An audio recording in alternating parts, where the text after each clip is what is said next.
I'm Sean Fennessey. I'm Amanda Dobbins. And this is the Big Picture Conversation Show about Avatar, Fire, and Ash. Today on the show, we're headed back to Pandora as we dive into the depths of James Cameron's third Avatar film, Fire and Ash. We'll talk about how it stacks up to the previous installments. High frame rate filmmaking, Amanda? Yes? Good morning. Okay. Whether or not a Na'vi can be hot or sexually desirable? Yeah. We'll talk about that. Cameron's future with the franchise. Will there be more of these movies? We shall see. We'll also check in on our Best Picture power rankings because this is the last time we'll be discussing that in the year 2025. And this is a movie that may or may not make the cut. We're also going to talk about the trailer for one of our most anticipated movies of 2026 and the Oscar shortlist. And we've just had some crazy news in the world of the Big Picture and the Academy Awards right after this. This episode of The Big Picture is presented by Amazon Prime. You know how in every great holiday movie, there's that last-minute scramble to make it all come together? From gifts to hosting essentials, Prime's fast shipping is always there for you during the holidays, especially when it's last minute and just can't wait. So if you need fast, free delivery that saves the day, it's on Prime. Head to amazon.com/prime to shop now. Okay, we're back. You're getting so good at your local news. Tonight at 10 p.m. teaser. It's like it's really coming through for you. Yeah. I know. My native broadcaster / game show host has really popped recently, which is so great because we're all streaming now, baby, including the Academy Awards. The Academy Awards just announced the Academy of Motion Picture Arts and Sciences that starting in 2029, they will be moving their telecast from ABC to YouTube. Yes. So we knew the rights were on the block. And there were multiple bidders. Would ABC Disney pony up again? Would it be Netflix, who's been making a real push into live events and eyeballs and all sorts of new programming? Movie culture? Sure, yeah. And or would it be YouTube? And here we are. YouTube wins again. Okay. Yeah. I think this is good. I have no problem with it. I think it's good. I think it is. I think it's logical. Yeah. I think it makes a tremendous amount of sense for the Academy Awards as we know them right now and probably for its at least immediate future. Mm-hmm. And I think it's good for consumers. Yes. Who are going to be able to watch this show for free around the world. And I will emphasize around the world because one, this telecast was not as clearly and easily available in England, Scotland, Ireland, Australia, a lot of English-speaking countries that would want to watch. Obviously, in addition to that, the Academy has gotten so international in the last 10 years, and the Best Picture race has gotten so international. Right now, my gut tells me there's going to be 3, maybe even 4 foreign language nominees for Best Picture this year. Yes. Stands to reason that this becoming the World Historical Movie Awards year by year, which it was not really, if we're being honest, in the past, but it has becoming that. It makes sense that around the world you'd want to have easy access to this show in one centralized space. This deal makes that so. Yes. I am also okay with it. I mean, I do think user-wise, and I tend to think more in terms of consumption of an American audience because that's what we've been talking about. But I even think for an American audience, this will be easier and is meeting the audience where it is. And, we've talked a lot about the YouTube threat to the movies writ large, or really to everyone else. It's because viewing are people watching things on YouTube like us right now, I guess?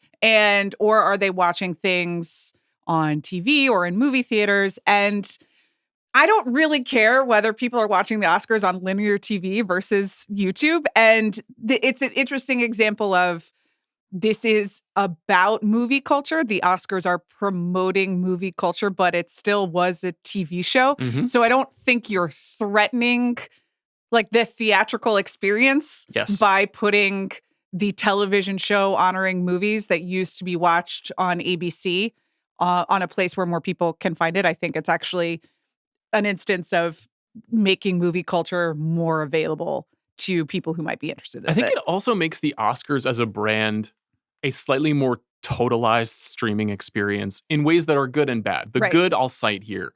One, you basically get to build out the Academy's YouTube presence, and then everything related to the Academy all lives in one place. And since the Academy becomes purely associated with YouTube, then when they're airing the governor's ball, as they intend to, that might be more of an event for us to cover, to be a topic of conversation. And then when Tom Cruise gives that speech, it's not something that's happening in a ballroom in the middle of Los Angeles, and then the video will be posted 12 hours later. It's something that people might tune in to watch. All the red carpet coverage is going to end up on YouTube. That's a huge shift. Right. That's a dramatic and fascinating thing. Obviously, places like E! will still have access to it, but you're commodifying all of the apparatuses around the Academy Awards and around the Academy's history into this place. So, like, will the Oscar nominees luncheon be appearing on YouTube? Does that mean that that's something that we'll get to see instead of hear about from 5 to 10 trade reporters? Probably. I would make the most hay out of those things that I probably could. So you get all that. Now, the bad is more of a kind of a cosmic, things are different now bad, I would say. That there is inevitably a kind of lowering of the prestige and specialness of the show by making it something that you almost have to watch on a device, like obviously people will be watching it on televisions and we will too, but YouTube's association with the sort of like on the go short form consumption versus this historically too long telecast, there's a bit of signal to noise there. Will you pop in and check out the Oscars and then tune out? I guess some people do that on the regular, but it's less glamorous to be on YouTube. Let's be honest.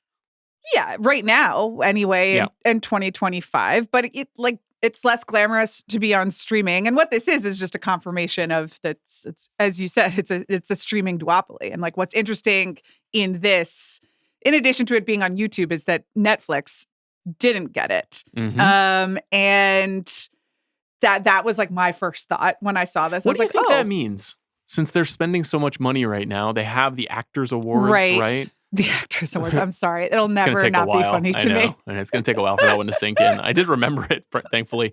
But, they're getting involved in live awards programming. They obviously have spent the last 10 years making awards films. Is it because that would be seen as a conflict of interest? I don't really think so, because ABC was owned by Disney, which also had films that competed. No, I assume it was money. I assume that YouTube cut and Google cut a bigger check. Yeah, that's agreed. You do wonder a little bit whether there's a little bit of conscious and also we would like to give this to YouTube in order to not give it to Netflix, in order to not, further the seeming monopoly on Hollywood that Netflix is expanding every day. This morning, yes, as we're recording, the Paramount bid was rejected by Warner Brothers shareholders, or no, it was the Warner Brothers board. Warner Brothers board recommended to reject. Yeah. Which was expected. Yes. But it's that seems to be inching closer towards Netflix.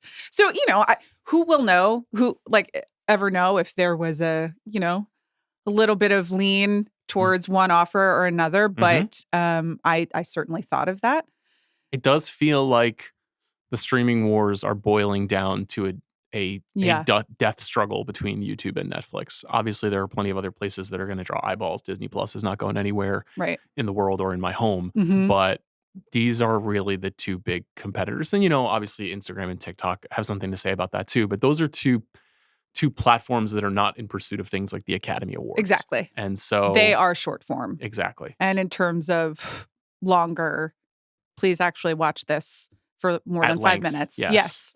And I guess YouTube's gambit here is that this is just a huge advertising play, and that time spent and the way that they'll be able to integrate advertising. And that thing that we talked about earlier this week where it was like, why is the Oscars not just a way station for the premiere of every single new trailer? Well, that's already what YouTube is on a daily basis. It's the place we go to look at trailers, and we will get to one momentarily. So this all feels very logical. Yeah. I wonder how it will integrate into YouTube TV and whether it's part of like a strategic play to elevate but like YouTube when TV? they have their own channel, we are a YouTube TV we are as well. Household as well. But are they just going to then like portal me over to are they trying to wean me off cable further by this? How about this? What if there was an Oscars channel on YouTube TV? Oh, wow. I mean, that's the kind of thing that you could do with these kinds of rights. So it's a 4-year license. This starts at the 101st Academy Awards, which means the 100th will be the last one on ABC television. Okay. Yeah. Which just pure gut check. Just be real with me. Yeah. Okay. Are we there? Will we be making this show? at the first ever YouTube Academy Awards? I mean, there's a lot of people you got to talk to about that one that aren't me right now. Let's see. Beatles movies. What year is that again? Force Me. So that's 2028? Yeah. So 2029 is the year that the Beatles movies would be eligible. And I've said we got to hold on one way or another. But I'm going to have to get my business degree, Yeah. And then a lot that's of imminent. Yeah, sure. Yeah, that's coming very shortly. Maybe you're taking the speed test, yeah, right? It's the Kim Kardashian lawyer and business school at home. Okay, great. And maybe I'll throw a JD in there as well, okay. just to really represent our interests fully. Uh-huh. But I have said at least that we got to hold on at least through the Sam Mendes Beatles movies. So hold on to our lives, or to this show. Both. Okay. We just need a place to put our feelings. Okay. I haven't done this for as long as we've been doing this to not have a platform to talk about. I see. These four guys as Beatles and Sam Mendes making 4 movies. That makes me want to cancel the show so that you have to go on IG Live when the movies come out and respond to people asking questions for 17 hours. Who says I won't do that? You might do it regardless.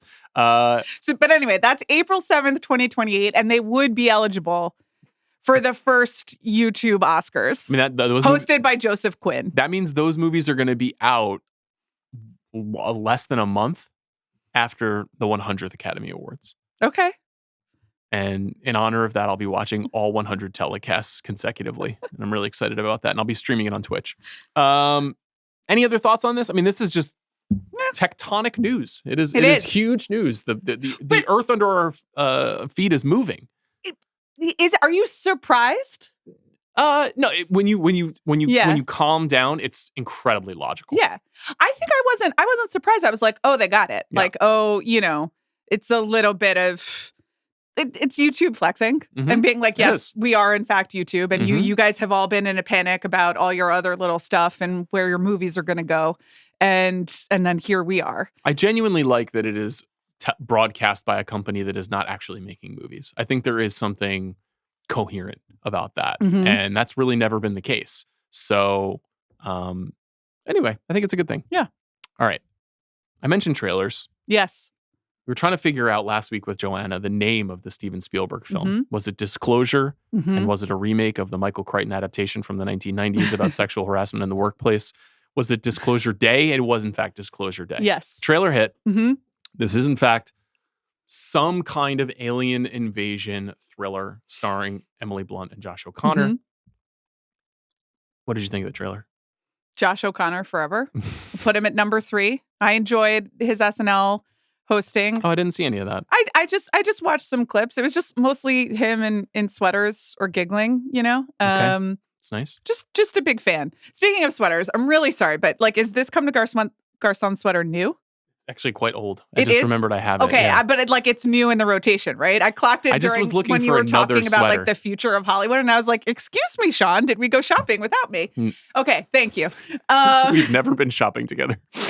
That's really not true. And in fact, I picked up the navy jacket. You're right. Barn jacket that you pick out all the time. I picked out for you. That's the one I have it with me today. Yeah, I know. That's right. You're welcome. Okay. Anyway, pro Josh O'Connor, pro Steven Spielberg. I'm open to this. I thought it was an absolutely thrilling trailer. Yeah. I am astonished that a 78-year-old man would make a movie this big. Keeps happening. Yeah. Ridley Scott did this twice with Gladiator 2 and The Last Duel. We just saw Martin Scorsese make Killers of the Flower Moon. This is Francis Ford Coppola and Megalopolis. Yeah. This is a trend that is happening now. The film obviously is very much in the succession of stories like this that he has been making over the years, from Close Encounters of the Third Kind to E.T. to War of the Worlds. The sound design of this trailer is incredible in terms of what is happening to Emily Blunt's voice in the opening moments, and I'm very excited. There are a few images that are CGI created that don't look good. And I'll just be honest about that. Okay. There's one shot in particular near the end of the trailer where we see a young girl and I believe it's a moose. Yeah. And a bird. And they are standing before a lit up home. It looks a little bit more like a shot from Robert Zemeckis' Here than you want it to. It does. Or like an AI Hallmark card. So I didn't love that. But everything that was clearly practically done, for example, the car chase moment that they show us very briefly, looks incredible. So I'm hoping that it's more of that and less of the former. Okay. But I'm fired up. An original summer blockbuster about aliens from Steven Spielberg, June 12th. Good stuff. Put it in the calendar. Okay. Do you think we'll be doing the podcast then? Gosh, I hope so. I sure hope so. Okay, speaking of blockbusters, it's time to talk about Fire and Ash. Okay. Now, this is interesting. So, new film, directed by Cameron, of course, written by Cameron, Rick Jaffa, and Amanda Silver, shot by Russell Carpenter again. As always, the film stars Sam Worthington and Zoe Saldana. Sigourney Weaver is back. Stephen Lang is back. Kate Winslet is back. Introducing Una Chaplin. Jack Champion is back in the movie. The logline for Fire and Ash is: a year after settling in with the Metcalfe clan, Jake and Natiri's family grapples with grief after Netayem's death. That's their son. They encounter a new aggressive Na'vi tribe, the Mangwan clan, also called the Ash People, led by the fiery tribe leader Varang, who is allied with Jake's enemy Quaritch as the conflict on Pandora escalates to devastating consequences. Okay. Great summary. Those are great names. Did you write that yourself? I did not. Okay. We saw this film together. We did. We saw this. I got there right on time. And you'd saved me a seat, but we were sitting one row back from the whole Ringerverse clan, even though there were seats next to them in the row in front. And I wanted to ask you what that was about. I was there before most of those people. And I also thought that whole row was taken. And then so I had to save you a seat. Oh, thank you. But in fact, it was not taken. Okay. I appreciate it. It was nothing against them. I spent the entire 30 minutes that I was there before the movie started talking to Van and Jomi. As did I once I arrived, but I just, so they were there, and they were with us but apart. Yeah, and they had a different experience watching the movie from you. Yeah. What did you think? It's a no for me, dog. Okay. Like it's respectfully, the experiment has run out. Not okay. Here. Okay. All right. Let's be real. Let's respect. Yes, Big for the first Jim. time ever, you're going to be honest on the podcast. Finally, I've been waiting years for you to just speak your truth. James Cameron is a legend and good at making movies, and technically, I still think that these movies are incredible, and they look so much better than all the other CGI slop and all of the other, animated, like the created worlds that we see on screen. It is a completely different league. You watch a movie like this and then you get mad that you have to go back and watch a Marvel movie or, Super Mario's, like whatever. It just doesn't, they're like the technical craft achievement, it's undeniable. It looks really, really good. I do not care about these characters, in part because I think this story is such a retread of the last one and so bogged down in and so infatuated with its own ideas that it loses like basic pacing and plotting and communication of who these people are. So in the end, it was just Big Jim and all of his toys, computers, and guns together. And I just wasn't involved. Yeah, I think I share the same criticism, but that ultimately doesn't make me dislike the movie. I think because the highs in this movie are so incredibly high relative to any other blockbuster that's come out this year. Sure. That I was swayed often enough to come out liking it. I do not feel as positively about this movie as The Way of Water, even though this movie might have higher highs. I don't think it's as complete a story as that movie was. And I completely agree with you about the very odd decisions in the script to just reiterate and replay moments from the first film. And in some cases, beat for beat. And I don't, we know that the movies were originally written to be one and they were split in half. We got to stop doing that. I agree. It's just that means that you haven't finished editing the one movie that you have. No, I mean like, or the one script story that you have. Yes. Yeah, I agree with you. But what's so crazy about that is that, so does that mean if the films were together that they would feature together incidents repeating themselves? Like particular sieges on ships that happened in the third act of this film, which feel very similar to sieges on ships in the second Avatar film. No, I mean, it would be that you have to make choices, Mm-hmm. and that you aren't doing things again or doing it even bigger. And there are just really no choices, no cuts made in this movie. It's just like, let's do this again and let's do this again and let's do it bigger. Well, okay, so let me speak specifically. I think I said this to you and Mallory immediately after the film, that the film is a bit of a complex thing to digest because it's 3 hours and 14 minutes. Mm-hmm. It's even longer than the last film, which was quite long, as the listeners of our Watch Along pod know. And you will get a high moment. And there's a high moment in the first act where the family, Neytiri and Jake and their children, are trying to leave the Metkayina clan, and they're going to take these kind of like jellyfish dragons that are transporting them around, and they're trying to get Spider away from the Metkayina clan and away from Quaritch being able to find them, his father, who's been hunting for him since the second film. And there's a battle sequence with the Ash people on these jellyfish dragons. I don't know what they're called. I apologize to those who know the lore and anthropology of the world of Pandora. And it is just absolute 10 out of 10 Cameronian mania. Like, just really exciting action, great staging. It's all very coherent. So many movies like this, and maybe because so much of this work is done in post, but as you see in the materials, like going behind the scenes, like they are actually using real rigs, real environments to design and execute on a lot of these sequences. And then after that sequence, which is very dramatic, movies just slow down a lot, and they really take their time letting the characters sit inside the sadness or the alienation or the isolation that they all experience. They all get kind of spread apart, and then the film kind of sets out to hopefully reunite the family over the course of the film.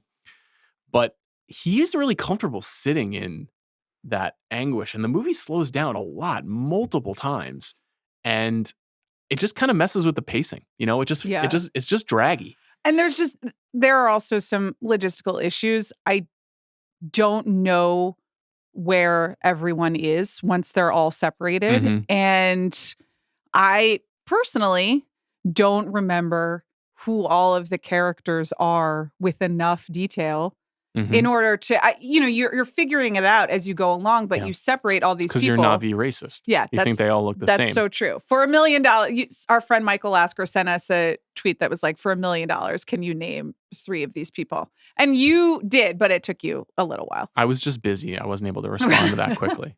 My guy Loak, huge movie for Loak. Sure. For the Loak heads. Right. And for Pyakon.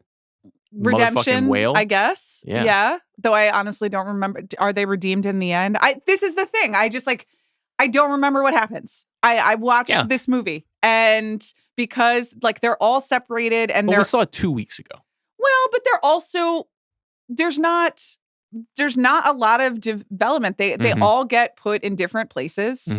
And the point is just they like got to get back together and then fight a lot with guns. I think one of the reasons why, and one of the flaws of the movie to me, is because there's more emphasis in this movie on Spider, who is the human who has become a kind of adopted member of the family, who's played by Jack Champion, and who is put in, I think, a tough spot in this movie. Early on in the film, he's really in peril, and he is revived in a kind of magical way by Kiri, the Sigourney Weaver character. That's you went to the bathroom for that. Yes, but I'm aware that happened. Yeah. But you like didn't really get the full like extent of what's going on. But it's an incredible Sigourney Weaver like pretending to have a Na'vi orgasm. Like it was unreal. Van in front of me was just like, what is happening? Okay. And then awesome. and I was like sitting in the aisle by myself being like, I need someone. It goes on and on and on because she connects to the spirit tree. I was in the bathroom for like 98 seconds.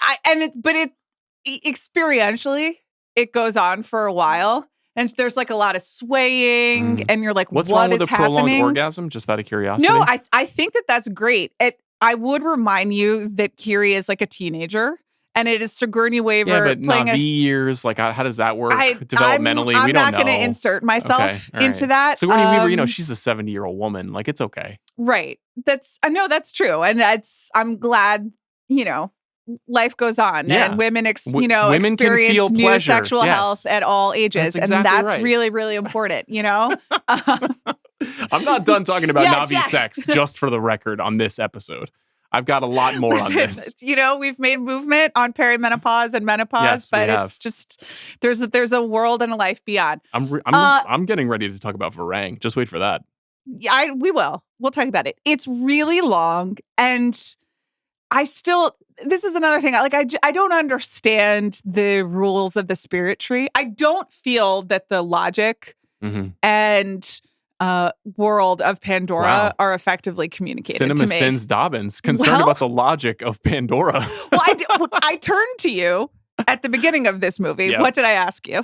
I don't remember. What did you say? I asked you if Pandora was real. Oh, yeah. That's right. You were like, yeah, you did. No. But what I was trying to ask you was, is Pandora real? You were like, is it a state of mind, or is it a real place in the universe of, in the world of Avatar? If you step back and think about what your job is an insane question to ask, having watched 2 films about the planet Pandora, where all of the action takes place. I've told you that a lot of this sci-fi mumbo jumbo often goes over my head, and I do often think that it's when it is legibly and clearly stated, and you can put where I can put my arms, my brain around it, then I do think that's evidence of good storytelling. But if it's too complicated, or if it's just if it requires too many flights of fancy, I do begin to forget all the bits and bobs. I hear what you're saying. I think that these movies are very much a go with it experience, and you kind of have to go with it. Very few people in their lives will be asked to speak for 1 hour consecutively about a movie they saw 2 weeks ago. We have a very odd job. But with that in mind, ironically, relative to what you're saying, these movies are very simple. The plotting and the arcs are very simple. It's like a father who wants to reunite with his son, another father grieving his son, the preservation of the ecology of this planet, aquatic life and the mystery therein and how we protect that life. All these themes and ideas are all the same in all these movies. But when you slow it down and stretch it out, you give people more time to be like, okay, so why is she allowed to connect to the tree right now? But she can't before? Why can't they just connect to the tree all the time? Why is only she connecting to the tree? There's lots of why room is for Hillary question. Clinton not working on this right now? Why is she not explaining to us the tree logic of Pandora? The Kate Winslet character is not Hillary Clinton-esque. She's surprisingly not in the film very much. Yeah. I had been led to believe she was a significant part of this series, and I would not describe it as such. The person who is a significant part of this series is the actress Una Chaplin. Yeah. The granddaughter of Charlie Chaplin, perhaps best known for her work on Game of Thrones in the early seasons.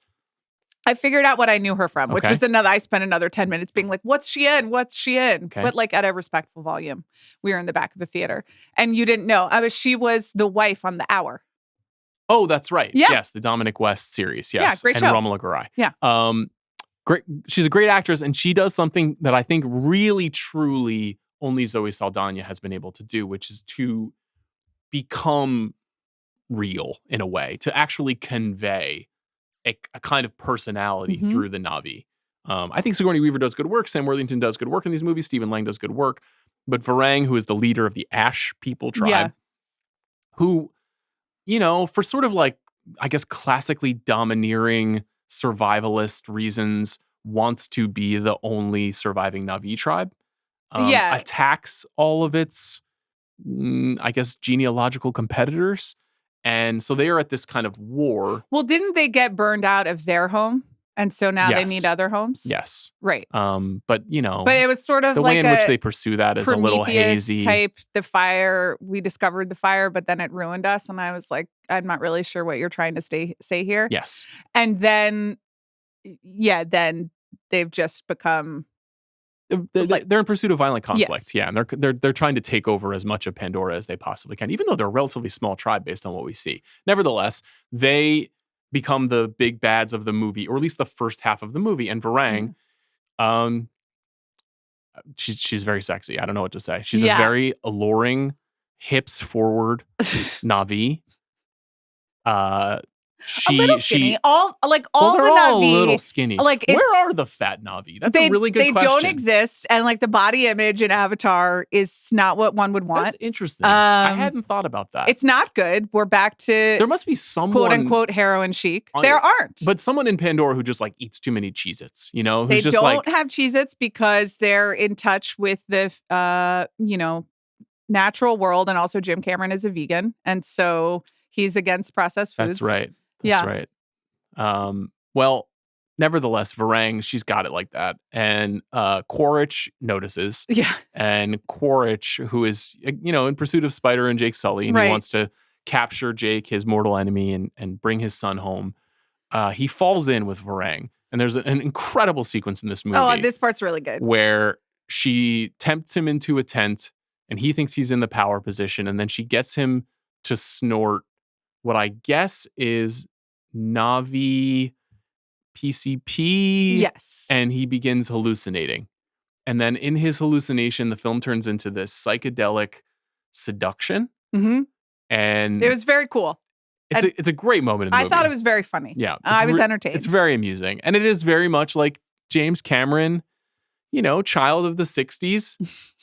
Letting his freak flag fly, going back to his hippie days of experimenting. Is it documented that he was a hippie and I think he seems a little control freak he was definitely like an erector psychedelics. set science guy for sure. Yeah. But I think he also was like a let his freak flag fly guy, this guy was married to Linda Hamilton and Catherine Bigelow. Like he knew what he was doing. Totally, but like this is not a man who to me seems like he's ready to let the spirits take over. Well, maybe not now. It's like a take one to know one situation. Yeah, but he might want to plug into that tree now. It's more spiritual rather than as experimental with other. So you think he's like an ayahuasca type guy? Well, see, I felt like the Varang Coke was more like ayahuasca. Like that was what it was meant to induce. Whereas the tree is this like I'm connecting with a greater God, something beyond me. And that's the polarity I think of the boomer. The boomer is kind of stuck between is it God or is it the devil?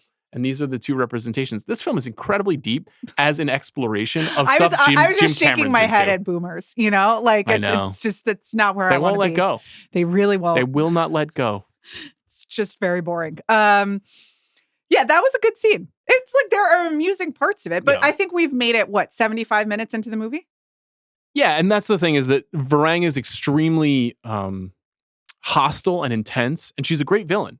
She's you really hate her. You really, despite my attraction to her, she's evil and she's attacking. You don't hate her. She is like the classical villain that you're like turned on by, and you're like, no, maybe that's the person that I want to spend the most time with. Right. But then when she enters Quaritch's atmosphere, he kind of just like blots her out a lot. Yeah. And then she becomes a part of his story and she gets like less dialogue. She becomes less powerful. And the film really takes a big dip into the second act, I think. Once you get like roughly an hour, 20 minutes into the movie, there is a lot of action and a lot of stuff that transpires that is interesting. Our guy Payakan, the whale, does go on trial at a certain point. He gets railroaded by the whale jury and it's like straight out of the Hurricane. It's like he was not there that night. Like he's not guilty. You have to free Payakan. You should not be imprisoning him. He is a whale who deserves to swim in the ocean freely and not be outcast by his own people. And a lot of parallels there with how Loak feels inside of his own family. And that's his spirit guide. So then that's literalized. Yeah. I liked the Whale Council. Okay. That was funny. I didn't understand. Then once again, Payakan is exiled, and then there are other whales that he's talking to. But like, I didn't know he goes far away, and I didn't know who else was talking to him. It's a fair point. We don't really because the Tolkuns don't really speak English. It's a little hard to know like where they are and where they're going. It's not. I don't mind subtitles. Okay. I'm not Chris Ryan. It's just that it was not made clear who the other whales, and then he just like has to go away to come back. I didn't understand what the point of the journey was. I think it's that. I think it's just that classical thing where a character needs to experience exile and isolation in order to come back even stronger and save the day, which is something that you see in a lot of Cameron movies. One of the reasons why I think the movie is struggling a bit is that this is actually, despite his long and historic career, something Cameron's never done before. He's never made a third movie in a series. And he definitely has not made 3 consecutive movies in a series before. He's made Aliens, which is magnificent, but he did not make Alien. Right. The extension of a story, he seems to be like a little flummoxed with how to keep it going. And I think a lot of your criticisms are down to that. Right. Where it's sort of like, I built this world. Okay, I got all this cool stuff in my world. But then even in terms of the Ash people, like he just doesn't really fully explore that stuff. Like we don't really get their world for the last hour and a half of the movie. And I thought that there was going to be like a big conclusive fight on a volcano to end the movie. And that's not what it's another battle on the water in the third act. It is true that this is a film titled Fire and Ash. And there's very little fire and almost no ash. Where's all this ash? It's in the water? No, it's fucking, it's up Corge's nose. I guess so. That's true. Got that booger ash. I did like a lot of the subterranean stuff in the movie, especially the crazy attacking squids that play a big role in the third act. Yeah, those were cool. You chuckled a lot when they showed up. Yeah. That was just like maniac Cameron action stuff that I was loving. There are moments where I was delighted during this movie. But I can't disagree with a lot of what you're saying in terms of what doesn't really functionally work that well about it. But I also do like it as this crazy man's representation of like all of his interests at this stage of his life. I think there's something cool about that. And like also as like just clearly as a father and somebody who spent way too much time at work, he's going through it with the way that Jake Sully had his relationship to Loak, to Spider, you know, to Kiri, to like who belongs in the clan and who doesn't, who's getting his time, who doesn't. Right. Should you be more of an authoritarian leader and father? Should you be softer and warmer to your children? Like, this feels autobiographical. Does it not? I guess so. Okay. No, it does. But I was literally just trying to be like, okay, so Jake, he tries to like ditch Spider somewhere. And then he tries to kill him. I mean, he lines up to sacrifice him. And then they say no. Of course, he and loves then the him. kids, It's his son. I was just thinking more about how the moms are entirely sidelined until the very end, where, spoiler alert, Kate Winslet's character, who's been pregnant for all of 2 films. I'm not really sure like what in 27 years. That's the gestation Na'vi period on Pandora. It takes 27 years to How give long one is a year on Pandora though? Well, there you go, Mr. Science Corner. Time is meaningless and yet it controls us anyway. What is the quote? Remind me from one battle. I know it's time doesn't exist, but it controls us anyway. Thank you.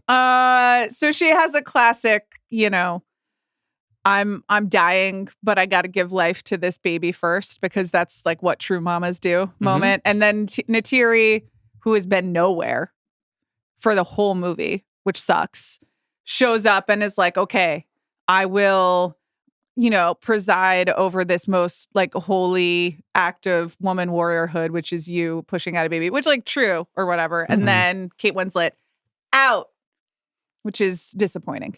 It is a You Got This Mama movie in a lot of ways. As much as it is a dad in crisis movie, it's also a You Got This Mama movie. Yeah. That's beautiful. This episode is brought to you by Amazon Prime. Like an action blockbuster, the holidays move quick. But with Prime, fast, free delivery means those last-minute gifts arrive right when you need them. Last year, while watching Singin' in the Rain with my son, I realized a pair of tap shoes would be a perfect Christmas gift, and I had them under the tree for him on Christmas Day. Prime's fast shipping is always there for you during the holidays, especially when it's last minute and just can't wait. Last minute holiday magic? It's on Prime. Head to amazon.com/prime to shop now. I half jokingly, but maybe quite seriously, tweeted the movie is a soft remake of John Ford's Drums Along the Mohawk. Okay. I don't know why that hit my mind, but it is true. And there is a certain kind of a movie about invaders of a native land. And one group wants to fight for their independence. And then the loyalists want to retain the colonial pride in the crown.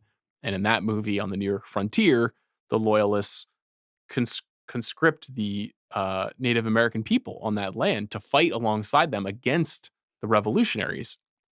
I think that's a pretty clever, smart idea for like a war movie inside of this modern time. Like I think it works and it makes sense. It's something that you see like in foreign conflicts all the time in 2025 too. So like that's an aspect of the movie that I thought was smart, that I like the idea of Varang and her crew like joining the humans and being, and that there's a confrontation with Quaritch and Edie Falco's general character. You know, when the fire people, the ash people come back to the human base, that is very amusing. Edie Falco is in a lot of this movie. Yeah. More than I expected. Mm-hmm. She looks at some transparent screens and yells a lot. Right. And she's also in one of the... Yes, a power loader. Is that the power loader in this movie, though, or is that just in Way of Water? I think it's in this movie as well. I think so. A lot of Jermaine Clement, you know? Yeah. And he has a surprisingly heroic redemption arc in this movie, in the way that he and works to free imprisoned Na'vi. I think this movie is pretty cool. I think that's fine. Okay. It is a real your mileage may vary situation. Yeah. And it's clear that Big Jim is having a great time. And you had a great time. I think Van Lathan had a great time. He stood and clapped at the end of the film. Yeah. So, like, if you're into 3 hours of just all out, like, machine gun battle sequences between made up people and sometimes a beautiful sea creature and sometimes some psychedelic experiences, then you'll have a great time. I don't think that this movie, like the other two, has that like transcending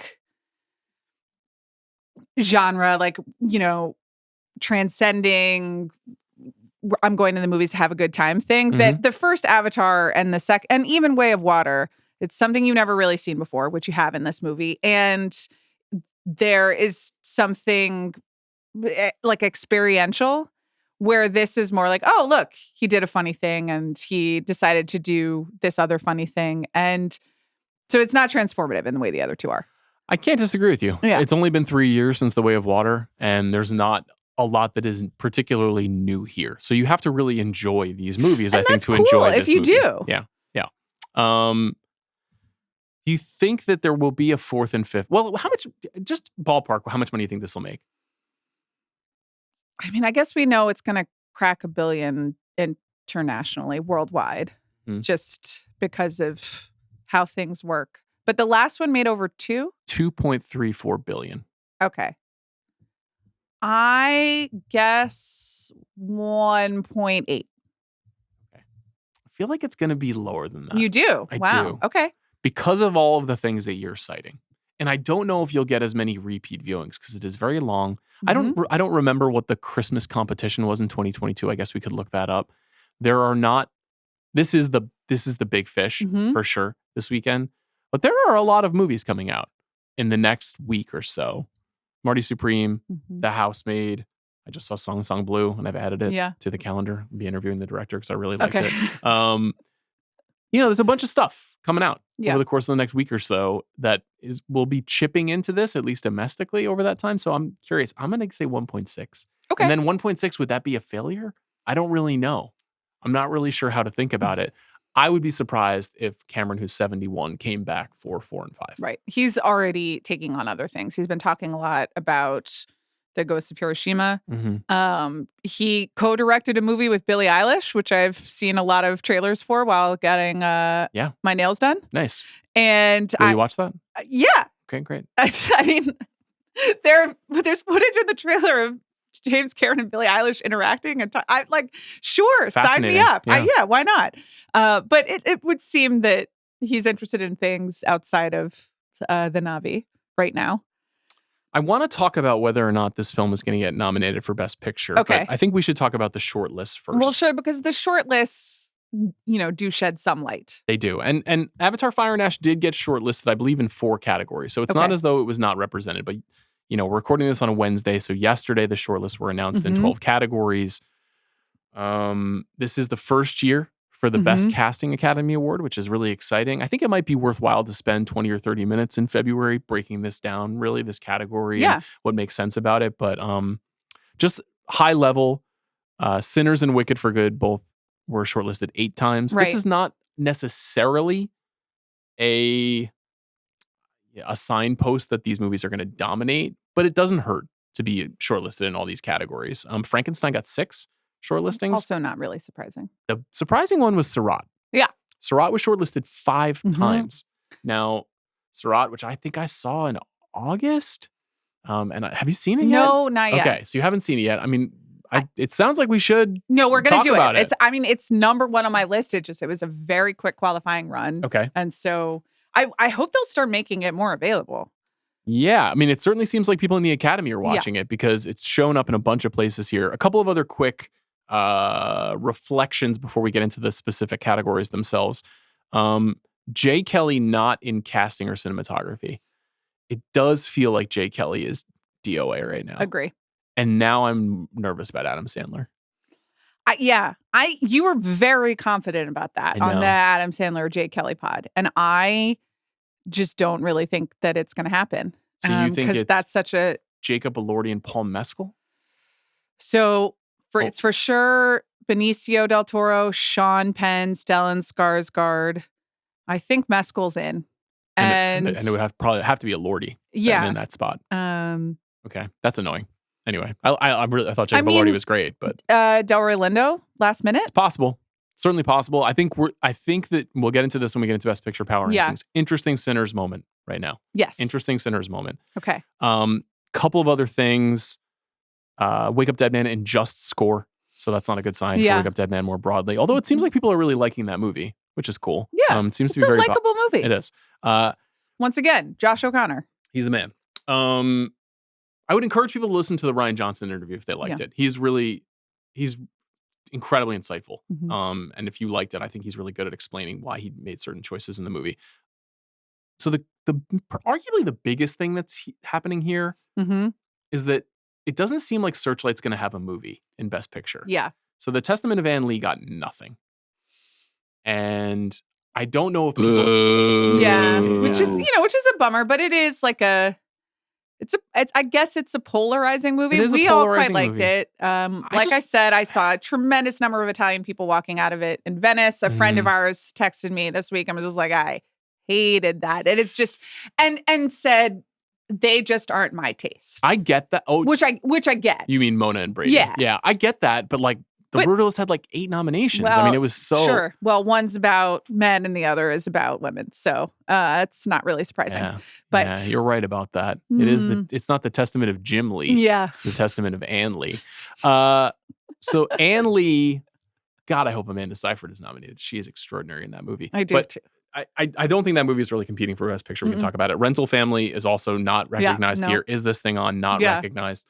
So since 2010, every year except 2016, Searchlight has had a movie in Best Picture. And the only reason it didn't have a movie in 2016 is because they acquired Birth of a Nation. Right. And then Nate Parker, was entrenched in that scandal. And then that movie kind of got erased.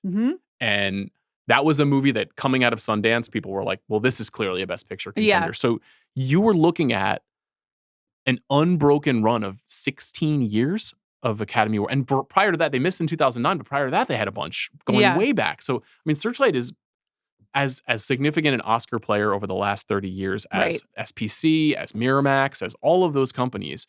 It's a big thing. Yeah, but I think, you are seeing like a regime change. How many is Neon going to have this year? What? At least 3? 4? Yeah, it looks like 3, maybe 4. Right. And mostly because they just go to festivals and buy up all the international films and are running the table with that. And them shifting into that international flair and all of these movies, even though Rental Family is a film that takes place in Japan and The Testament of Anne Lee has a kind of foreign component, these are American productions by and large. And that stuff is not as powerful. The Wake Up Dead Mans are not as powerful at the Academy Awards as they would have been 25 years ago. It's interesting. It's just notable. It doesn't mean that the studio's like DOA or anything. I think that specifically what Searchlight has done for American movies over the last 25 years is really good. And I hope they get their mojo back with this sort of thing. And we loved Anne Lee. I'm glad that they picked it up. Yeah. But it's a shame that it's not recognized here. Okay, let's go into a couple of the categories. Casting. I'll read the names really quickly for the listeners so they know. Frankenstein, Hamnet, Marty Supreme, One Battle After Another, The Secret Agent, Sentimental Value, Sinners, Surratt, Weapons, and Wicked for Good. Yeah. That's 10 films shortlisted for 5 spots. It's cool. Interesting mix. Weapons is a shock. I'm really happy about it. I wonder what that tells us about how strong weapons is right now. Yeah, or I wonder what that tells us about how strong Amy Madigan is. Agreed. Yeah. Could be very strong. Which is exciting. It is exciting. She is hustling quite a bit. I think Mikey Madison did presented a screening of weapons recently, which is interesting. Surratt being here is even crazier to me. Okay. Surratt, but no, it was just an accident and no other choice. But Surratt in best casting? I guess Surratt is really on the brain. But that's what I'm saying. People like it. Yeah. Or it's sticking with them. I mean, it was also a surprise at the Golden Globes. I think you're right. Like it's the big takeaways from this are Jay Kelly out, Surratt in. Maybe not in Best Picture, but like start paying attention. I know you haven't seen it, but when you see it, you're going to be like, how the fuck is this in? Well, listen, people contain. I liked it. Like I liked it with some issues, but like it is not an Academy movie. Like I'm kind of shocked, but I think it tells us something about how this has all changed. Any other notables there? I feel like it's roughly like 7 to 8 Best Picture contenders in here. The Secret Agent train confirmed for sure. Yeah, that's a very good sign for Secret Agent. We were on that last month. I think if Marty Supreme were not in casting, it would be like a real siren. Like, I agree. We're in trouble here. So I'm glad to see it. Marty really only missed in sound. You would have liked to have seen it in sound for it to feel like really powerful. But okay, let's talk about international features. So I'll read the list. I think it's 15 titles. Okay. So the titles include from Argentina, Belen, from Brazil, The Secret Agent, from France, It Was Just an Accident, from Germany, Sound of Falling, from India, Homebound, from Iraq, The President's Cake, from Japan, Kokuho, from Jordan, All That's Left of You, from Norway, Sentimental Value, from Palestine, Palestine 36, from South Korea, No Other Choice, from Spain, Surratt, from Switzerland, Late Shift, from Taiwan, Left-Handed Girl, and from Tunisia, The Voice of Hind Rajab. So I noted here that I've seen 8 of these. Yeah. Let me count. There are a few more that I really would like to see. I'd like to see Kokuho. I'd like to see The President's Cake. I'm interested in Palestine 36. I'm interested in Late Shift. But I do think that the 8 that I've seen are going to be enough in terms of being, and I think even maybe 7 would be enough. And there is a world now with the Surratt strength that it's 5 Neon movies. Yeah. Which has been solidifying for the last couple months. And it was funny, like in the summer, they just bought everything. At Cannes. At Cannes, they bought absolutely everything. And we all made these jokes. And then nothing was released for a while. And it seemed kind of quiet and like, oh, maybe, maybe this is a year for, maybe everything will stay like an international feature and this will be an American year. And it's funny that we've been like, we don't have an Anatomy of a Fall, but like maybe now we have 3. I think you're right. I think you're right. And I've been thinking back on my like top 10, top 20 for this year and why it feels chalky. And I think one of the reasons why it feels chalky is that Kleber Mendoza Filho, like, he never had a movie distributed by Neon before, Jafar Panahi hasn't had a movie distributed at this in this way. So like movies like that usually show up on year-end lists are usually small international features. Maybe they get it as Sony Pictures Classics or a Janus to release them and they get recognized and they get loved, but they don't get so widely seen. Yeah. These movies are getting really Surratt getting widely seen is crazy. And Neon is just absolutely going for it. Like the No Other Choice in particular, they were hosting like a summer intern contest. Did you see? They're doing like really gimmicky stuff. They invited 500 CEOs to a screening. Really a great funny. Bit. It's really good, but they have like taken a page out of the Timothée Chalamet playbook and the A24 playbook and are like really like, okay, we're leaning into this. Yes. And sort of making these movies that we didn't immediately think were pop through their marketing. 100%. It's worked really well. They're obviously, we saw it with Anora last year. They know what they're doing. They're really good at this. And it's a different strategy for them this year than in years past where they have a lot of eggs in a lot of baskets. Whereas like A24 has Marty Supreme. Yeah. That's their movie. Netflix has a lot of eggs in a lot of baskets. Sometimes it's better to have a bunch of movies. Sometimes it's better to just focus on one. We'll see what happens. Best documentary, not a ton to dig into. We'll talk more about this category when both of us have had a chance to catch up on some of these. I've seen the major films, The Perfect Neighbor, Come See Me in the Good Light, Cover Up, Apocalypse in the Tropics.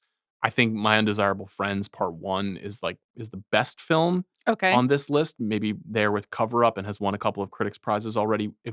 If you can see it, we should talk about it. It is 5 hours long. Well, it is an intense durational portrait of Russian journalists, dissident journalists. But it's a very good film. I don't know how many Academy members will get through it. Okay. The documentarians, that branch is they're punishing. They are, but then when everyone has to vote, what happens is the question. Right. So they could nominate the film, but then everyone would have to vote on it. Mm-hmm. No Predators on this list. No Orwell 2 + 2 = 5, the Raoul Peck film. No Put Your Soul in Your Hand and Walk. Mm-hmm. I was surprised to see that missing. If it were left to the people at large, I think The Perfect Neighbor is probably in position to win since it's been such a hit, but we shall see. I just want to touch on cinematography and music before we go. Right. So I'll read the shortlisted films. Ballad of a Small Player, Begonia, Die My Love, F1, Frankenstein, Hamnet, Marty Supreme, Nouvelle Vague, One Battle After Another, Sentimental Value, Sinners, Seurat, Song Sung Blue, Sound of Falling, Train Dreams, Wicked for Good. You haven't dipped into your F1 theory on this episode, and it's like some signs. It's not happening. VFX, sound, song, cinematography. Yeah. I do think this is weird. This is a weird list. This whole collection is odd. But as you have noted, No Other Choice, It Was Just an Accident, and The Secret Agent, like 3 almost guaranteed Best Picture nominees. And No Other Choice and The Secret Agent are gorgeously shot. Unbelievable. And then did not make it in. And so you could say to that, okay, well, maybe the cinematographer branch is not really, thinking internationally. But then you have Seurat and Sound of Falling that did make it. Very odd. Okay. Very odd. Yeah. And Song Sung Blue, which is a good movie that I liked. I just said that. I don't want to rag on it. Yeah. But No Other Choice not nominated and Song Sung Blue nominated? Very curious. Wicked for Good was shortlisted. So what are you going to do? Good point. Okay. Best Original Song. Only 1 K-pop Demon Hunters. What are we doing? And 2 Wicked for Good. What are we doing? What is this category? I don't know. What is this category? I don't know. This is bad. These people are out of control. Yes. Dua Lipa doesn't have an Oscar. And there's only 1 K-pop Demon Hunters. Save yourselves. You were handed this gift on a platter. You could have nominated 4 songs. It could have been a K-pop convention. It's really stupid. It's stupid. I also don't even understand the rules themselves because Testament of Ann Lee is ineligible because they are based off hymns, but Wicked for Good is an original song. These are 2 new songs. Those are These songs were written for the movie. Okay. They stink, but they were written for the movie. Right. Right. Yeah. I mean, we'll get to a similar quagmire and score when we get there, but you're right that there are a lot of inconsistencies with these kinds of rulings. I'll be rooting for I Lied to You from Sinners. And secondarily, I'll be rooting for As Alive as You Need Me to Be by 9 Inch Nails, which I listened to on the way to work today, which is an absolute banger. That's beautiful. Thanks. I do love Golden. Golden is like my 3rd or 4th favorite song on that album. I've heard that album probably more than any other album this year. But that's the thing. But it's what an opportunity, to have like real songs that are a part of the film. Yep. In the telecast. That are wildly popular. Yeah. Amanda, you're 100% right. And this has been a bad category every year except for the 1 year that they gave an Oscar to Lady Gaga and Mark Ronson. You're right, and you should say it. I do every year, and nothing happens. Let's dig into Best Score quickly. Okay. Here are the nominees. Avatar, or I should say the shortlistees. Avatar, Fire and Ash, Begonia, Captain America, Brave New World, Diane Warren, Relentless, F1, Frankenstein, Hamnet, Hedda, A House of Dynamite, Jay Kelly, Marty Supreme, Nuremberg, One Battle After Another, Sinners, Seurat, Train Dreams, Tron Ares, Truth and Treason, Wake Up Dead Man, and Knives Out Mystery, and Wicked. That's 20 films. Mm-hmm. I would like for you to perform the Captain America, Brave New World score for me right now. I don't know who composed it. I'll happily look it up. Okay. The composer of that score is Laura Karpman. Laura Karpman. What did she do? I think she's previously an Oscar nominee. I'm going to look up what she was nominated for. I can't remember what it was. American Fiction, which was a good score. Oh, that's a good score. What Very a great different, film. a jazzy score. Yeah. I'm going Nuremberg. Have you seen it yet? No. I think Christmas Day. I've got a screener at home. No, I know. I saw it too. But it is over 2 hours It's long. 2.5 I think. hours, Yeah, yeah. no, I clocked It's that as 2.5 well. hours I of was Russell like, Crowe sitting, which I will watch.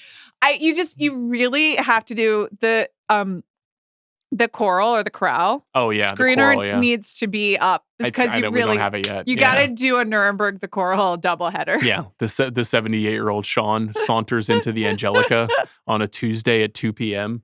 That's what those movies are. Yeah. Nothing against them.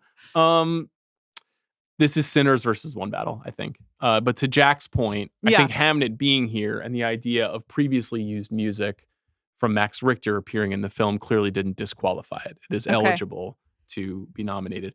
Interesting. I think Hedda getting a look here is notable. A movie that is otherwise not really super represented. House of Dynamite, otherwise not really represented here.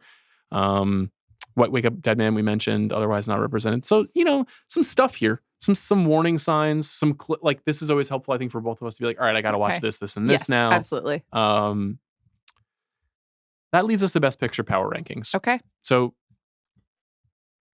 the rankings today are brought to you by Scout Motors. And although it's not a film, we do want to give an honorable mention to their all-new Scout Terra and Scout Traveler. Iconic in the 70s, reimagined for tomorrow with plans for advanced four-wheel drive. It'll be a showstopper. Now let's go through November 24th's Power Rankings. Number 10 was The Secret Agent. Number 9 was Train Dreams. Number 8 was Avatar Fire and Ash. Number 7 was It Was Just an Accident. Number 6, Sentimental Value. Number 5, Frankenstein. Number 4, Marty Supreme. Number 3, Sinners. Number 2, Hamnet. Number 1, One Battle After Another. Okay. Now that list was pretty good. Yeah. And we might quibble with the ranking a little bit, but we're maybe only going to have to strike one movie off the list, and I don't even know about that. Or maybe 2. We can discuss it. Okay, I think The Testament of Anne Lee has been quietly put to bed. I think Is This Thing On has been quietly put to bed. Okay, so you're going through the outliers. I think A House of Dynamite is done. Yeah. I think Rental Family is done. Yes. I think Springsteen is so done that we can take it off completely. We don't even have to mention those words anymore. Though Jeremy Allen White did get a nomination, a Golden Globe nomination, but that's Golden Globes Inc. Holding on to their truths. The new tier 1 to me that is on the outside looking in, and we can decide whether or not any of these films is going to make the list. Right. Is as follows. Wicked for Good, of course. We don't have it in right now, but it is still a contender. They're hanging on. And there's going to be a lot of below the line nominations for Wicked for Good. And probably at least 2 in Best Actress and Supporting Actress. Maybe. I think certainly supporting there's a strong feeling that Cynthia Erivo could be out. Yeah. I think Chase Infinity could push her out. That would. We shall see. Well, I think No Other Choice is still in tier 1. I do as well. The Lee Byung-hun nomination at the Globes seems to indicate some strength. Yes, but the shortlist, it's present, but not that present. You'd like it to be stronger. Yeah, for sure. Cinematography baffling. I can't even imagine what the point is. F1. I'm putting it in tier 1. Okay, that's fine. Welcome to tier 1 F1. Mm-hmm. You earned it. What's it? What is the tier 1 in F1? The sport called? I don't know. Okay, Jack. Wow. All right. Is Song Sung Blue in tier 1? Well, listen, you're like a little, you texted me out of the theater. Yeah. Right? Yeah. How long was your drive home last night, by the way? It was 1 hour and 4 minutes. Okay. Not ideal. And you were like, I saw 2 films yesterday. No, I know. I saw the 2 hour and 40-minute Magellan and then immediately drove 4 minutes away and saw Song Sung Blue. You know why? I love film. You know what I'm doing tomorrow? What are you doing? I'm doing a double header of Marty Supreme straight into Is This Thing On? Do I even need to get in my car? No, I don't. I've lined it right up. Yeah. Thank you so much. The Are Men Okay double feature. But you texted me right out of the theater and you were like kind of surprised how much I loved. I think you used loved Song Sung Blue. It's just so not really in my bag, but it's just like a big, beautiful, steaming Christmas ham. Yeah. Where it's just like sometimes you just want like that pineapple on there and those cherries and get that glaze going, and just like this is good for me. It's debatable, but like I'm loosening the belt tonight for Song Sung Blue. So let's be clear, it's not good for you. And also, would you actually eat a ham with I've pineapple eaten plenty and of cherries ham in my days? on Yeah, it? But like right now. No. And also, did you ever eat it with the mustard? Fuck no. That's psychotic behavior. Disgusting. I would never eat that. Okay, I hear what you're saying. I think that there is. I'm just drizzling idea dust on That's this fine. list. Tier one's fine. Tier one's fine. Okay, tier Maple one glaze on the list. I'll add one more to the top of the list, and I think this is in keeping with. Wait, I gotta go back to my list. Yeah, no, you're. I think this is in keeping with these shortlist nominations, which is Weapons. Weapons had been in tier 2, but we see it in casting. Yeah. And we know Amy Madigan's going to be nominated. I'm not saying it's going into Best Picture. I don't think it is. Right, but you're putting it in tier 1. In tier 1. Okay. That means tier 2 becomes Rental Family, Is This Thing On, The Testament of Anne Lee, House of Dynamite, Jay Kelly, Wake Up Dead Man. Okay. Is that track? Yeah. Now, doing our 10, I'm going to start from the bottom up. Is it possible Sinners is in first place right now? No. Are you 100% sure? And won its first Critics' Prize, it broke the One Battle After Another streak. Yeah. I think right now we're in the phase of everyone's tired. It's been a long time. We've got a long time to go. Yep. We're looking for narratives. We're looking for some juice. We're looking 3 for months. some maple glaze. I know. 3 months. And we're taking one battle for granted a little. You yourself, Sean Fennessey, have been a little overconfident. Yeah, presumptuous. And you're right as a man sitting at this table, but I think that that's reflective of where we are in the race, and people are just kind of like, maybe it's time to talk about Sinners. And listen, it's good content. I think it's 2, not 1. But 2. Yeah. Did you think Hamnet would be a bigger hit thus far? No, I didn't. Like, you mean a box office hit? Yeah, I do. Yeah. I don't. I don't think that people were going to be rushing out open night. Like, Paul Mescal is the internet's boyfriend, but it's not really like a Colleen Hoover go with your girls type of movie. Bill Simmons loved it. Wow. Loved it. Texted me immediately after seeing it. Wow, wow, wow! Exclamation point. Wow. Yeah. Listen, this is what I love about Bill. He always surprises. Did he cry? He didn't address that when I brought it to him. Okay. And then I told him what I thought of the movie, which is what we said on the pod, which is like first hour I really didn't like, but then it really did get me at the end. And then I think he listened to the pod and he was like, "You are a heartless fool." You are. Yeah. Okay. Yeah. I think he implied that you were as well. Oh, I am? Yeah. I mean, I said I literally cried on that podcast. You did cry. So that was a moment. Listen, it's that movie. Let's aggregate that moment, internet. I cried and then you started tearing up. So that's fine if I'm heartless. Okay. But I agree. We're not heartless. We're full of heart. Okay. So is Hamnet in 3? You think it's One Battle, Sinners, and Hamnet right now? Is there anything above it? Marty coming? No, I think that you would probably have to put either it was just an accident or Secret Agent. Oh, above interesting. It. Or sentimental value. Where are we with that as a community? I think it's right where it belongs. Okay. Where's Bill with that? I don't believe he's seen the film. Okay. It is in Norwegian, so no guarantee that he's going to watch the film. If you watch it, please text me too. Okay. Because you want to be confirmed in your feelings of mixedness. I'm curious. I value his opinion. I think One Battle still won, and you're right that I'm getting overconfident about that. Okay. I do think that Sinners is increasingly, I can see the spoilerdom because I can see the Actors Awards, ensemble win on stage. I can see score and song going early in the telecast to Sinners. I could see cinematography going to Sinners. I could see a couple of things that would make us go, what? And to your point earlier, if somehow Wunmi Masaku and Delroy Lindo get into those acting races, then it's like, oh, wow, there's a ton of support. Flip side, film didn't do that well overseas. It's a Black American film. Right. It has obviously elements of Irish history in it, but it is an American movie. And Those movies don't have the strongest track record. Mm-hmm. But there's something in the air. I don't know what it is. I think 8 shortlist IDs is a lot. And I'm flagging it for purposes of this conversation. I think number 2 is where it should be. Number 2. I don't think you're wrong. It still feels to me like the original screenplay winner. And then some below the line stuff. And that's, traditionally the coolest and best award for our favorite person. So Agreed. that would fit in my logic as well. Okay, then here's what I'll propose. Okay. I think Hamnet is still 3. Okay. I think it is very powerful. I think the people who love it. So you'll see a lot of ones on those voting ballots. Okay. I think 4, I think It Was Just an Accident is an inspired idea. Okay. And given all the news about Panahi and some of the critical wins, that has power. I still, if we were filling out our predictions today, it would be One Battle Best Picture and Panahi and Best Director. It's definitely possible. Yeah. Definitely possible.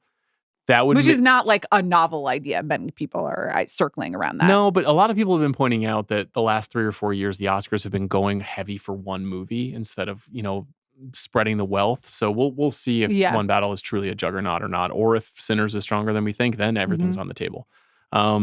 I would then suggest that It Was Just an Accident is 4, Marty is 5, Frankenstein is 6, Sentimental Value is 7. You think Frankenstein is above Sentimental Value? I do. Okay. Because I think it will have more total nominations. Okay. 1, 2, 3, 4, 5. That's in the acting, screenplay, and best picture. Do you think? I don't think it's going to get into screenplay, but I do think it's going to get into directing. And I don't think Sentimental Value will get into directing, but I do think it will get into screenplay. I think it will. Wait, what don't you think we'll get into? What's getting into what? I think Sentimental Value will get into screenplay. Yes. And Frankenstein won't. Agree. I think we're on the same Frankenstein page. will get into directing and Sentimental Value won't. Agree. And then I agree with you. Even though do I agree with those choices? No, but I agree with your assessment. Sentimental Value will get 3 acting noms, but it will get no below the line nominations. Whereas Frankenstein will get like 6 below the line nominations. All right. That's my gut right now. Okay. Could be wrong. I don't know what the fuck I'm talking about. So that's the top 7. You got all that, Jack? Yeah, he does. Okay, Avatar, Fire, and Ash I don't think is getting in. I don't either. So we're going to have to figure something out. All right. We've got Train Dreams and The Secret Agent at 10 and 9 from last month. I feel comfortable just moving those to 8 and 9. 8 and 9. Okay. And you still think that Train Dreams is ahead of Secret Agent? I think it's pretty tight. I think they're both very well liked. Yeah. Very well liked. Secret Agent, I think, is a little bit of a tougher sit for some people because of its length and it's sort of all over the placedness. However, Brazil, very popular, very strong in the Academy. Yeah. Not been to the country. I'd like to go one day. It was lovely. You went? When I went, yeah. Did we talk about this? No, I went with my friend Stephanie when I was 25. I got the most sunburn I've ever got in my life. Interesting. What cities did you go to? I just went to Sao Paulo and then to the beach, but I don't remember the name of the beach. But it was beautiful. Okay, cool. I'd like to go back. I'd like to go to Rio. So 10. Now, if we're pulling from tier 1, the tier 1 choices are Wicked for Good, No Other Choice, F1, Song Sung Blue, Weapons. Okay.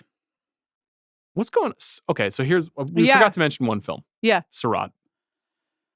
You think it's going all the way? That'd be awesome. Well, we're talking. We're just talking on a pod. Do you want to put it in? You haven't even seen the film. You want to put it in tier 1? Do you know what's going on in this movie? Are you familiar with what happens? I know enough that I don't want to know the rest. Like, stop talking to me. And I couldn't go to the most recent screening. I can't remember whether I had to go see. But do you know the premise of the movie? Yeah, it's a rave in the desert. Yeah. That's how it opens, yeah. No, I don't know the rest. I don't want to know anything. I'm not going to tell you anything. Okay. I'm just asking questions. Great. And I'm giving you answers. So now we have to talk about other things. So you can't say for sure whether it's an Academy movie No Other or Choice or Weapons or F1. I mean, to me, it's like the bold choice right now at this stage of things is F1, Surat, right, or No Other Choice. That's what those are, I think, the real contenders. Now, you know what? It might just be Wicked for Good. It might. That would be boring. But that also is going to have a bunch of below the line. What do you think will win the Cinematic and Box Office Achievement Award at the Golden Globes and get that on-stage moment? In that category are Avatar, Fire and Ash, Wicked for Good, and K-pop Demon Hunters. And then, I think this is dependent on the first 2 weeks of Avatar's box office. Okay. Cinematic and box office achievement. 2025. I can read the rest. Please read the nominees. Well, F1 is also in there. Mission Impossible: The Final Reckoning. Sinners. Weapons. Wicked for Good. Zootopia 2. Oh, Zootopia 2. You think? It's going to make like $1.6 billion. It's not, they're not just looking at the box office sheet. It's a cinematic achievement. Yeah. Have you seen the film? I'm going to take Knox. It's an extraordinary exploration of the way that we allow societies to divide us. Okay. I'm saying there's also, let's see, Sinners is nominated in drama and One Battle is comedy in at the Globes. Comedy. Yeah. So, and Hamnet was not that strong at the Globes. So you think Sinners takes drama, One Battle takes comedy? I do. And then in this category, you think it'll be Zootopia over K-pop Demon Hunters, Avatar, and Wicked for Good? I do. Okay. Unless Zootopia is going to win an animated feature, which I don't think it is. I think K-pop Demon Hunters will win. So that you think that's how they're going to do the split? Maybe they give it to Wicked for Good. Okay. Maybe just because. But the truth is that movie has not succeeded nearly as much as the first film at the box office. Okay. I guess the follow-up question is, do you think that stage moment for whichever of these films matters in terms of Best Picture nomination? Okay. Do you? I don't know. I think people are impressionable, and seeing people on stage confers an idea of. I mean, we've always said this about. Do you get a Golden Globe for cinematic and box office achievement? What do they give you, like a Crunch bar? Like, what is that even? What's that worth? I love Crunch bars. I do too. Remember when they did like Bunch of Crunch? Oh yeah. Ah, that's so good. Yeah, that was good. We've always said that the Ensemble Award at the SAG Awards, rebranded as the Actor Awards, was important in terms of seeing everybody together. But that's because it's the last big thing that everyone sees before Oscar voting. That's why. This is the last. Are the Globes after the nominations ballots are in? What's the voting timeline? Oscars voting timeline. 2026. This is very exciting. Like, bro, I'm in New Jersey. I'm trying to just relax. Nominations voting begins on January 12th, the morning after. So there. Great. Okay. You think the Cinematic and Box Office Achievement Award? No, I just want to make sure I'm getting this right. You said it's the most significant bellwether for the Best Picture race in 2026. Is what you said, right? Just saying lizard brains. People have seen the people on stage, and then they got to open their portals and, testify that they've watched every single movie. What's going at 10? Make a choice. Well, let's see. Let's be bold. Let's do Sarat. I love it. That's exactly the right choice for the purposes of this list. Yes. Okay, let's read our list now. At number 10, Sarat. Yeah. Oliver Lash's Spanish film about I won't say because I don't want to spoil it for you. Number 9, The Secret Agent. Number 8, Train Dreams. Number 7, Sentimental Value. Number 6, Frankenstein. Number 5, Marty Supreme. Number 4, It Was Just an Accident. Number 3, Hamnet. Number 2, Sinners. And number 1, One Battle After Another. Today's Best Picture Power Rankings was brought to you by Scout Motors. Bold and cinematic.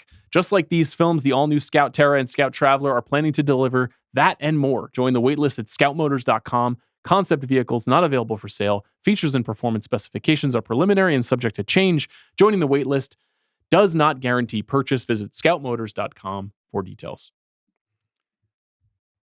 Well, that does it. Mm-hmm. So, can I ask a question very quickly? Of course. Avatar, Fire and Ash dropping out. More specifically, your personal reactions to the film or something larger collectively you think is being felt by the industry? Larger, I think. I think so. It's just the juice isn't there in the same way. I mean, we also estimated that the box office would be much lower than Avatar, The Way of Water. And the critical reactions it's not just us. Many people are saying that it's not as exciting as the first two. And it's the same logic we're using for Wicked for Good. That's exactly right. Way of Water was a 67 on Metacritic. Avatar, Fire and Ash is a 61 and will probably go down a bit over the next couple of days. So I just think there is like the everything that Amanda said, that lack of the thrill of the news, some of the repetition of the story beats, those things are working against it. But it's a good question. And we could be wrong. Because, betting against Big Jim, dicey. So far, it has not served us. So, did we have Way of Water in last time in 22? I don't remember. I don't remember either. Nevertheless, the next episode of this pod is going to be very cool because we are talking about Ella McKay and Is This Thing On? 2 movies that I have no idea if the audience of this show are going to see. Ella McKay just opened to one of the single lowest wide release weekend box office numbers in the history of film. Yeah. However, the film is also actively being memed on the internet. I've also seen it, and I have many strong thoughts. As do I. Is This Thing On you haven't seen yet? I also have strong thoughts tomorrow on this night. film.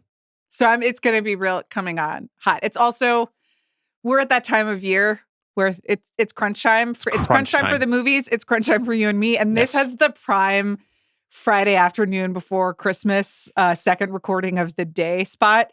So it will have to be seen and heard to be believed is these films and also the podcast. We're going to leaven that discussion with 10 overlooked and underseen movies from the year. You'll pick a few, I'll pick a few. We'll put our list together. We'll say, hey, maybe over the holidays, watch these movies. Sound good? That sounds great. Okay. Thanks to our producer, Jack Sanders, for his work on this episode. Thanks to CT for filling in studio. We'll see you next time.